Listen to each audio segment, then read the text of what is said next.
informuar ta. Ose ti bëje këtë për ne, ose nuk do të lejojmë në anën tuaj zgjedhje. Pas këtij ultimatumi, ta o tha, nesër ndodh. Media investigative austriake FOB ka publikuar detajet e reja mbi skandalin që përfshin ambasadorin shqiptar në Vjenë, Fate Velaj.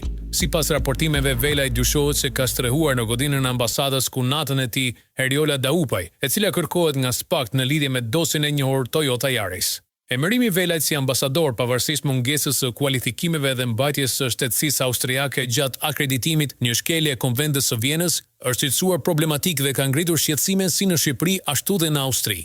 Vetëm pas presionit të medias dhe institucioneve austriake, ajo është i dorë nga shtetësia e dytë. Në Shqipëri, Velaj kishte deklaruar pasuri mbi 1.77 milion euro, koleksione arti dhe depozita bankare, ndërsa në Austri dyshohet se ka përfituar ndihmë sociale. Këto të dhëna kanë shtuar dyshimet për korrupsion dhe konflikt interesi. Akuzat më të rënda lidhen me pretendimin se ambasadori përdori ambientet e përfaqësimit diplomatik për të strehuar një person të kërkuar për pastrim parash, duke ngritur pyetje serioze mbi abuzimin e imunitetit diplomatik dhe integritetin e institucioneve shqiptare.